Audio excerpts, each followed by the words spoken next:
dan dia disebut sebagai ahlul kitab.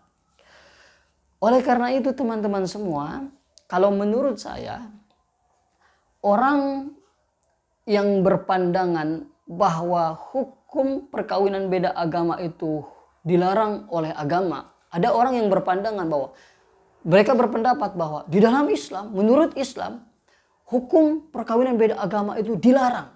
Menurut saya ini adalah pendapat yang terburu-buru atau pendapat pandangan seseorang yang menurut saya itu arogan. Kenapa arogan? Karena pertama, teks-teks agama itu pasti menimbulkan multitafsir. Dan menurut saya dalam konteks perkawinan beda agama, dalil argumentasi orang-orang yang menolak perkawinan beda agama itu menurut saya itu tidak sesuai dengan perkembangan zaman pertama. Dan yang kedua, bahwa ayat tentang larangan perkawinan beda agama itu adalah dalil yang umum.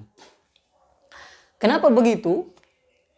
Ayat 221 surat Al-Baqarah itu yang saya sebutkan tadi, itu telah ditaksis ya dengan Quran surat Al-Maidah. Ada pengecualian ahlul kitab dengan musyrik atau kafir. Jadi ahlul kitab itu bukan bagian dari musyrik atau kafir.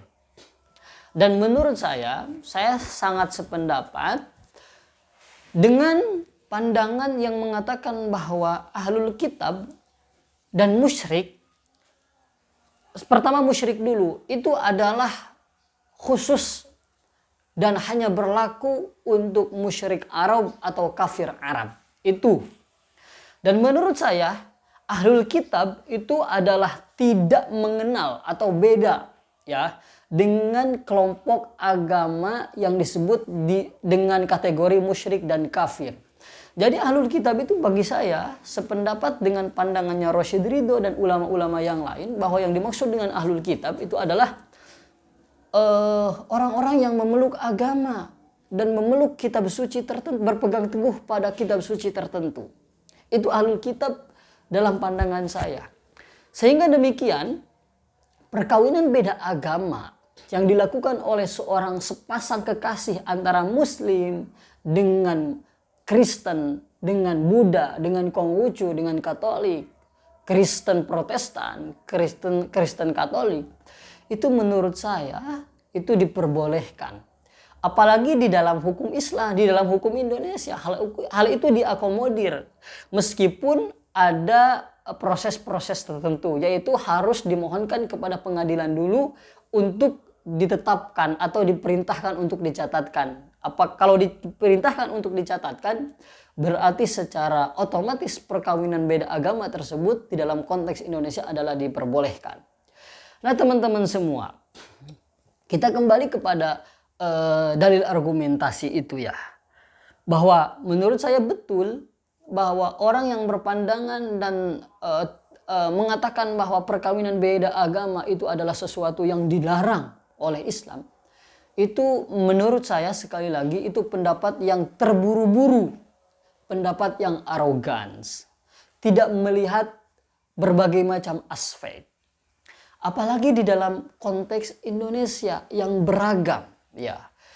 Di dalam Indonesia misalkan, apalagi ya di dalam konteks negara bangsa di Indonesia itu tidak mengenal dikotomi penduduk berdasarkan agama.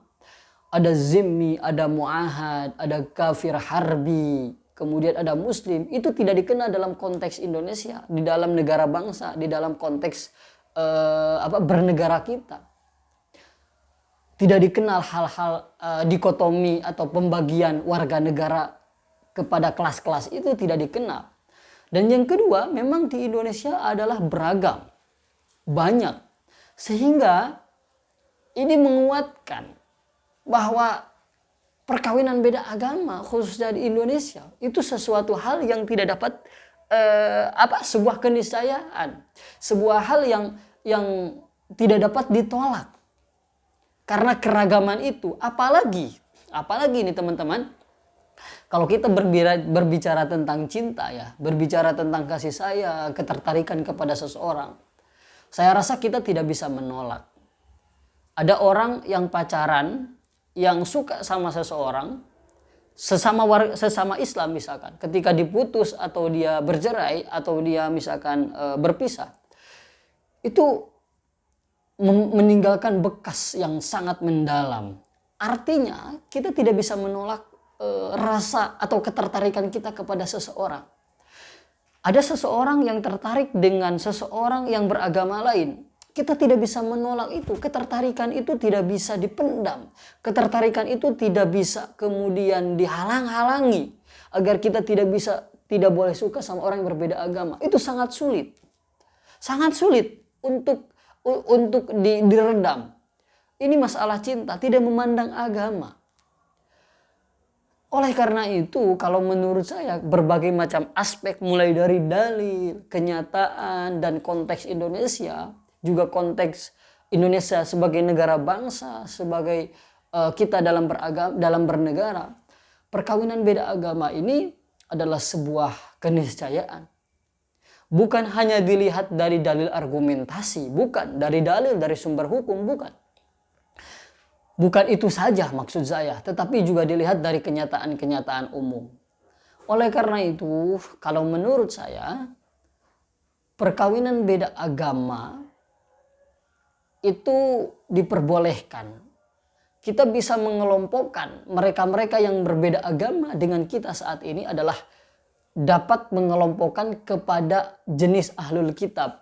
Mereka-mereka yang secara agama saat ini beda dengan kita, ada Kristen, Katolik, Protestan ya, ada Konghucu misalkan, ada Buddha, kemudian ada bahkan ya ada Sunda Wiwitan atau penganut-penganut kepercayaan tersendiri, itu kita dapat kelompokkan sebagai ahlul kitab.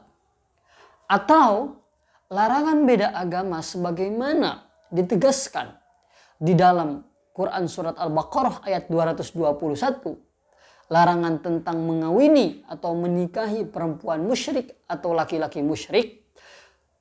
Menurut saya dan menurut Rashid Ridho, mengikuti pendapat Rashid Ridho dan Abdul Hamid Hakim, itu tertentu pada musyrik Arab dan kafir Arab. Jadi musyrik yang haram dinikahi, kafir yang haram dinikahi oleh umat Islam, sebagaimana terdapat di dalam Quran surat Al-Baqarah ayat 221, itu tertentu pada musyrik Arab dan kafir Arab. Tidak berlaku untuk warga negara Indonesia yang berbeda agama dengan kita semua. Apalagi saya dan mungkin ada teman-teman yang tidak setuju mengatakan bahwa orang yang berbeda agama dengan kita saat ini adalah orang-orang yang musyrik dan orang-orang kafir. Kita tidak ada yang berpendapat atau kita berpendapat seperti itu semakin menguatkan bahwa perkawinan beda agama, perkawinan yang dilakukan oleh umat Islam saat ini dengan orang-orang yang berbeda agama dengan kita, dengan Islam, itu adalah diperbolehkan. Begitu teman-teman pandangan saya. Terima kasih. Wassalamualaikum warahmatullahi wabarakatuh.